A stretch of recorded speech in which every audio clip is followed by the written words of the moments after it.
going a moment of silence.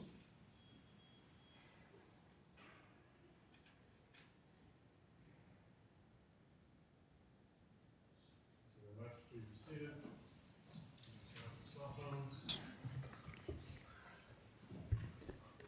For the public's knowledge, Supervisor Bittinger is calling in.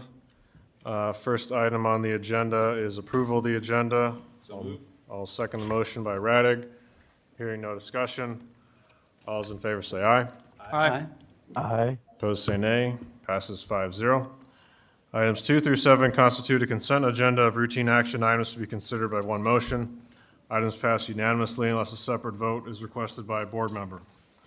Item 2 is approval of the minutes of the February 27th meeting. Item 3 is approval of the claims. Item 4 from the county auditor is approval of liquor license application for Foot Wedge Lounge in Sloan.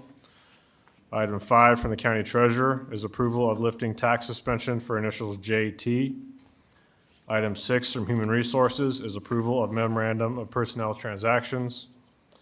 And item 7 from the board of supervisors includes A, approval of conflict waiver from Allers and Cooney, B, approval of engagement agreement from Allers and Cooney, and C, approval of engagement agreement for mechanical expert HKA Global LLC.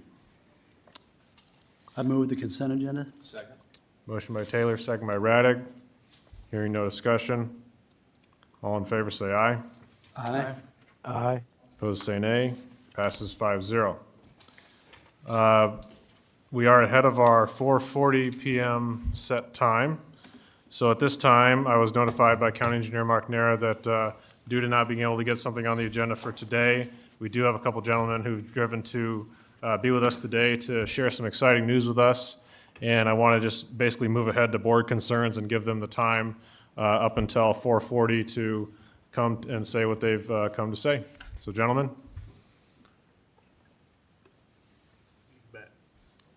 There's on? Yep. Greg Mulder, Executive Director of the Iowa Concrete Paving Association. Also representing the American Concrete Paving Association. In December, last year I nominated a stretch of old Highway 20 near Mobile that was built in 1922. It's 102 years old now. It is recognized as one of the oldest pavements in the United States. Still in existence, still being used. Very little maintenance. It was designed and constructed through the Iowa Highway Commission. But what year was it, Mark? We took it over, I think, in 1953. So we've had it for 70 years. 70 years you've maintained and held this sustainable pavement out there that has lasted a lifetime. 102 years, something to be proud of the work that Mark and his staff do to maintain that road. And was recognized by as a lifetime pavement recognition award for over 100 years of service. So thank you, Mark. We appreciate that. You know, I don't know how aware the board is. We also received our 100 miles of PCC paving. I believe that was back in 2010 or 2011 where we had over 100 miles of concrete paving work done. We've been well served by our concrete pavements. We have a number of 6-inch concrete pavements that were built in a time when DOT used to tell us, I remember this as a young engineer in eastern Iowa, that we don't see big loads out there. But these pavements are now 50, 55, almost 60 years old, some of them, and they're still serving us out there. We're having to replace some now, but they have provided us a lot of good service over the years. We're doing our latest 2.6 miles of paving. That'll be this summer. That'll be 250th Street south of Anthony. So hopefully we'll be seeing awards like this on them in the future. So Absolutely. thank you. Congratulations. You're here.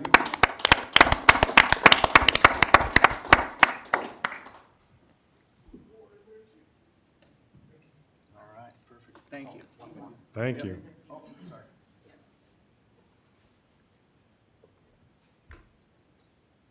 Thanks. You bet. Thank you, guys. Yes, thank you. Thank you for coming. Any comments from the board? I grew up on Highway 20 just east of Mobile, and we've seen quite a few changes from the 2-lane to when the 4-lane started was right on our road. right in front of our house, and we had a lot of equipment that posted up at our place and for all the paving projects for years and the 4-lane project, and I drive that stretch of Old 20 every day in Mobile. So it's, well, now, the town is excited to have it replaced, but it's a pretty neat road, it's a lot of history, and it's a lot of history for Woodbury County, so, thank you. And I just say our appreciation to you, Mark, for paving the way and cementing your legacy in this last year. So, thank you. Keith Raddick joke, sorry. Not bad, not bad. You don't want to see how you work asphalt into that, so. No, we don't.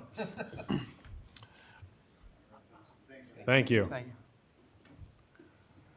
Mark, is there a equivalent of this sort of award? I mean, has this been done around the state?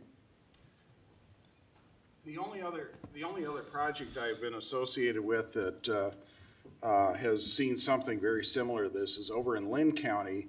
It was called the Seedling Mile between Mount Vernon and Cedar Rapids. And it was actually the first mile of concrete pavement done in 1916. A historic renovation of that job was done while I was there in 1999. We eventually did have to replace that pavement. It's kind of interesting, we cut joints in the new pavement, which was 24 feet wide, to show people how wide that old pavement used to be. We were able to salvage a chunk out of it and set it off to the side as a historic marker. But that one received a similar award at the time. One of the interesting things about that project was when DOT wanted to demonstrate that back in 1916, 1917, in the spring they had to take a train and then walk half a mile to get there to be able to see it because you couldn't drive out to get to the Seedling Mile. So it was one of the early efforts to get Iowa out of the mud. And since then, we've seen a significant investment in concrete, both on the county, state, and city systems. So we were pleased to get the recognition on this. So. For the media, it's probably best to understand it's on par with like a Nobel Prize. Except the county engineer and the board don't get the $140,000 or whatever it is that comes with that award. We just get a very nice plaque. So it'll be prominently on display in our office. And to dispel any controversy, it's not taken from the road, I assume. The pavement piece on the plaque is No, not that- actually taken out of That the is road. not part of the original Okay. pavement. So we're in good shape there. If there's anybody that knew the exact award amount for winning a Nobel Prize, it would probably be our engineer, so. That's what he's got on his mind next. First, the Lifetime Pavement Award. Next, Nobel Prize for the perfect gravel mix that makes everyone happy. Building bridges 2.0. Yeah. All right, great. I got 4:39, so we'll go ahead and proceed with our 4:40 PM set time. This is item 8 from Board Administration. This is not to exceed $406,000 general obligation capital loan notes, ECP number 1. Item A for action is a public hearing on the authorization of a loan agreement and the issuance of notes to evidence the obligation of the county thereunder. Before we hear from Dennis Butler, the public hearing is now open for anyone who wishes to speak on this item. Hearing none, I'll move the public hearing be closed. Second. Second by Taylor. All those in favor say aye. Aye. Aye. Opposed say nay. Passes 5-0. Item B is approval of resolution instituting proceedings to take additional action for the issuance of not to exceed $406,000 general obligation capital loan notes. Dennis, you want to cover this? Okay, what this is basically for our road out in Mobile, and it's for a road out in Mobile, and this will cover us for our share of the costs out there. And he says general obligation is legal because we did have businesses signed, the engineer worked on that, getting signatures, saying there is a need for this for economic development. So that's why this is a GO capital loan note here. And when we do both these, we combine them in one loan note, the interest rate's 3.75%. Okay. Any questions? I'll move approval. Second by Radig. All those in favor say aye. Aye. Aye. Opposed, say nay. Passes 5-0. We're a few minutes ahead of our next set time for 4:45, so let's cover item 11, any committee meeting reports.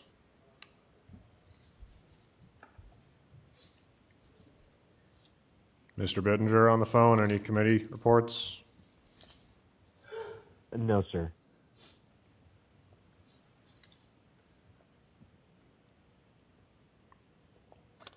You want to cover the bargaining?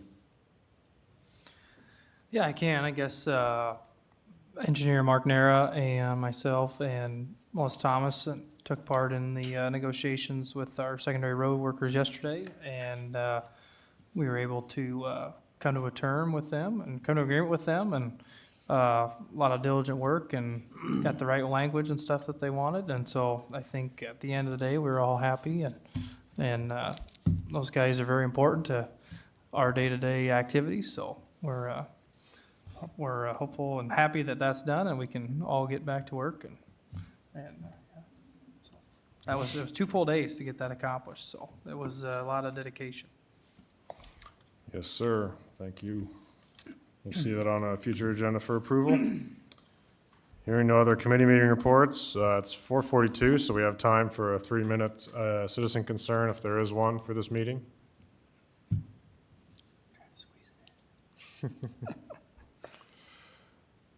Hearing no citizen concerns. Mr. Nelson, I suppose on item 10, you can start your update on the LEC project. Sure. So I've got an update here. I'll get this printed and get it in for the minutes, but it has been the LEC Authority's commitment since the beginning of the project to provide information once we had information ourselves and otherwise be transparent. The Sheriff's Office correctional staff is being trained on the detention door controls this week. 5 of the 6 elevators are turned on and operational. Elevator 6 will be operational next week from the lower level to the 2nd floor of the jail. Backwalks have been completed in the county attorney's space, sheriff's office space, and the court space, and corrective work is ongoing. The 2nd floor of the jail and corridors have been punched. Lower A has been punched, and the corrective work is being completed in that space. Delbert Longley, the state jail inspector, is scheduled for March 11th, 12th, and 13th to complete a final inspection. I went out to the LEC Wednesday last week with Supervisor Bittinger. We were out there about 2.5 hours, and we still did not cover every part of that building. I mean, it is just massive. I bet if you walked through it slow, it would take you a half day if you wanted to see. I mean, it's just massive. We went up on the roof, looked at elevator 6, where we're working with the elevator inspectors as far as that little kind of jut out onto the roof there. They think they've got a fix for that, but otherwise, we actually rode the other 5 elevators to their respective floors and that sort of thing. So we were on all the elevators, a lot of furniture in place. You've seen some people actually starting to bring things into offices. The technology is crazy. In Sheriff Sheehan's office, for example, there's a giant TV screen that from his desk, he'll be able to see every camera in the jail or in the building and be able to move it around and be able to watch everything. We were in the first control room, and we watched Shane Albrecht actually flush toilets from the computer screen for some of these cells. That water management system that we have, thank you, Keith, is just incredible. We're going to be able to see how many gallons per minute they're using. They could set times on, if they've got an unruly prisoner, exactly what time they could shower, do that kind of stuff. And so it's very high tech. Again, a lot of bunks were in there. They're putting beds in, that kind of stuff. But it's a lot to take in, especially when you start to look at the technology component of it. So it was a good walkthrough, and we'll hope for continued progress. Good. Can we get a motion just to approve that letter so we can attach it? Yes. I'll move to receive. Second. Second by Nelson. All those in favor say aye. Aye. Aye. Opposed say nay. Passes 5-0. And I'll get that to you, Michelle. So is there any update on potential opening date? No, not this time. Okay. All right, we are at our 4:45 PM set time. We'll move back to item 9 from Board Administration. Once again, Mr. Butler. is not to exceed $394,000 general obligation capital loan notes, also known as ECP number 2. Item A for action is a public hearing on the authorization of a loan agreement and the issuance of notes to evidence the obligation of the county thereunder. Before we hear from Dennis Butler again, is there any one to speak during this public hearing, which is now open? I could tell it was for. Well, let's see if anyone has any public comment. Okay. Hearing none, I'll move the public hearing to be closed. Second. Second by Radig. All those in favor say aye. Aye. Opposed, say no. Passes 5-0. Item B is approval of resolution instituting proceedings to take additional action for the issuance of not to exceed $394,000 general obligation capital loan notes. Dennis. Okay, these capital loan notes are gonna be used for the reconstruction of the sidewalks around the district health building that's in need of repairs. It's also equipping the courthouse, including software, hardware, and other equipment for essential county purposes. And the last part is the law enforcement center, including software, hardware, and other equipment. Okay. Any questions for Dennis? I'll move approval. Second. Second by Nelson. All those in favor say aye. Aye. Opposed, say nay. Passes 5-0. Item C is approval of resolution authorizing the issuance of $800,000 general obligation capital loan notes, Series 2024A, and levying a tax for the payment thereof. I'll move it. Second. Second by Nelson. Any discussion? Can I just ask one? Is this different than the aforementioned uses that you had just talked about, Dennis? No, this Okay. is just pre-authorizing the levy because we don't have our hearing until April 26th, which in this case here, we're already levying the tax. This gives the ability to levy that tax. Okay, thank you. It's included in our publication we do for our maximum levies. Thanks. All right. All those in favor say aye. Aye. Opposed, say nay. Passes 5-0. Let's stick with item 10, just in case anybody else has, if they'd be agreeable to that. Yep.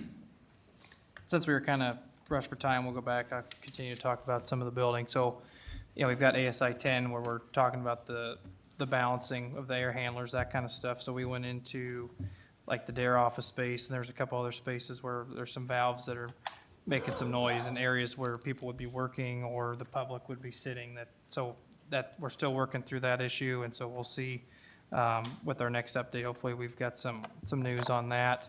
But otherwise, it was just a lot of finished work. I know, like Supervisor Bittinger said, that a lot of the blue tape was gone, because a lot of that's, getting closer to completion. They had all the cameras and phones. It actually, like for the visitation, you're gonna be able to actually be screens like this that you can communicate from a totally different room. It's very new, it's high tech. It's just, the amount of technology out there is really unbelievable. And so, anyway, it's gonna be a lot to keep track of, and those guys are gonna have quite a bit of training, I think, to get used to the system. We're checking all the camera angles, and that's really cool how they can pick on a screen, how they wanna look. They can communicate with different rooms. It's just, yeah, and I just like the separation from where the jail is to the outside. There's just so many layers to get back to where the inmates are, that the security of it's just incredible. But I guess any other questions about that, if you guys have any, but otherwise. We went up to the roof, 66 feet high, I believe Shane said, so you can see quite a ways up there, so.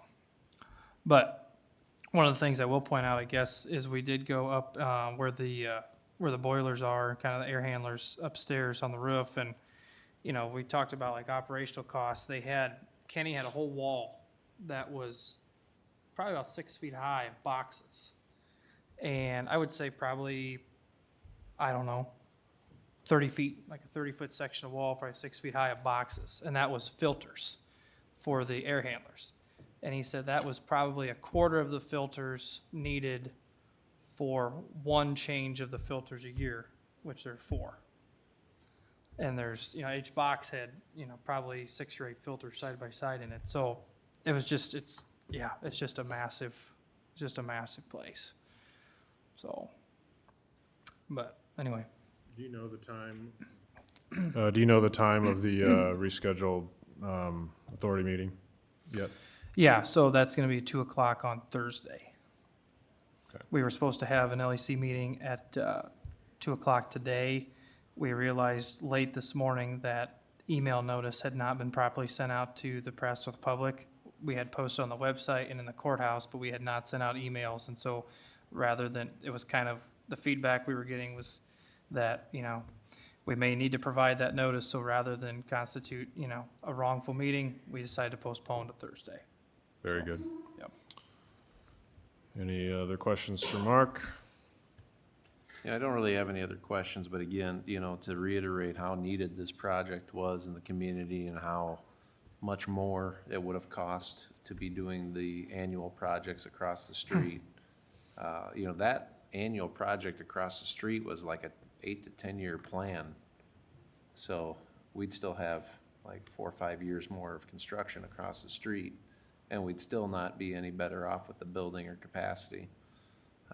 The other part of that is, I see you had some discussions, Matthew, with an individual that's very open-minded. And, a lot of people don't realize that when we went out to a referendum, it was to pass 62 cents per thousand to the debt levy to construct and spend up to 50.3 million from the debt levy. Other funding sources are not under that law.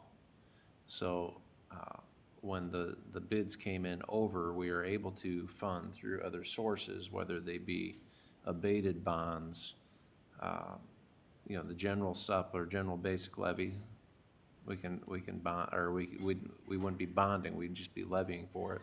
And of course, there was ARPA funds that were available and used. And, I think we tried to do everything we could creatively to ensure that not only would we build the LEC, kind of face the challenges that came due to cost increases and inflation, and in the process, we did it without any increase to the overall levy. Because while the debt levy went up, we had other levies come down. And there's not many people that understand, because their assessments went up on their house, their tax went up there. But there was no tax increase due to the LEC.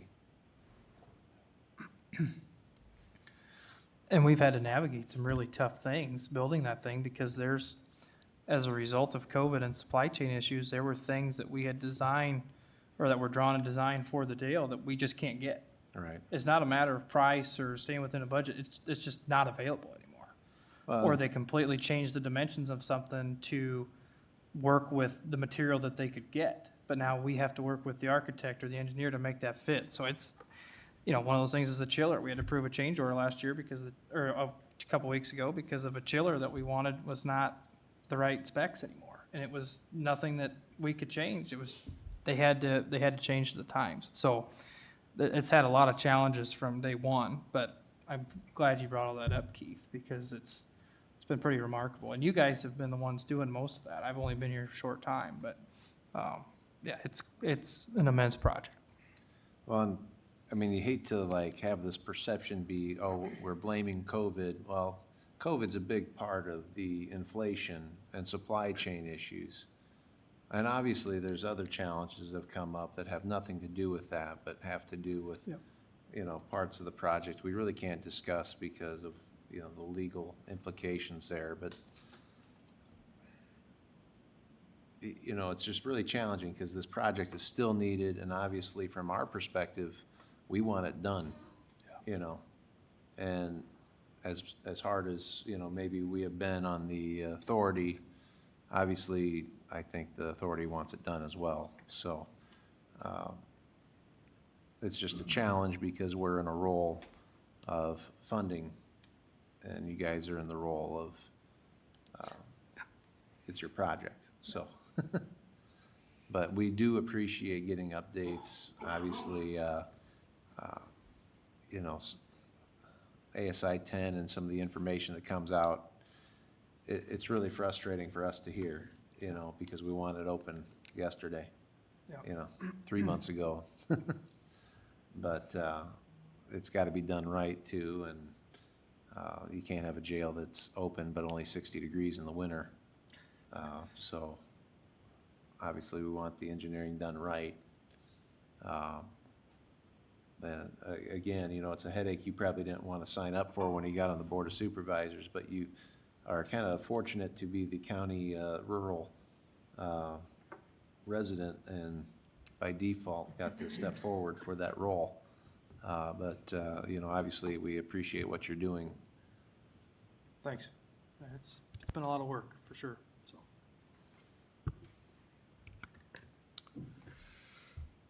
All right, hearing nothing else on this item.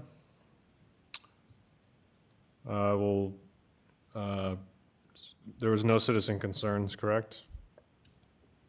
Okay, item 13, any board concerns? Mr. Just Taylor? one- Thank you, Mr. Chair. So just wanted to alert, and we could talk this offline too, but we had a courthouse foundation meeting prior to, and which we moved to dissolve and ultimately with the hopes of transferring the funds. So I know the auditor's office will work on that, but just if there's anything that you think that we should be aware of as a catch in the future, if you'll let us know from your offices, then we'd appreciate that too. And with the intent of transferring those funds to the newly created long-term capital improvement project fund for the courthouse. Didn't mean to spring that one on you, No, but well, just and I for the have had a future. conversation with Mr. Gill, Auditor Gill, about this, but our office does not represent the foundation, so I don't think that we can advise on the proper wind-up procedure for that. So I've let Pat know that. Okay. So if there's things that need done from a legal perspective, you may need to use some foundation funds for that. That's part of our motion. Yeah, yep. Okay, thank you. We did stipulate that, Joshua, that the transfer would be less any funds required All to right. effectuate the dissolving of the foundation. Thank you. Yep. Any other board concerns? All right, hearing none, we are adjourned.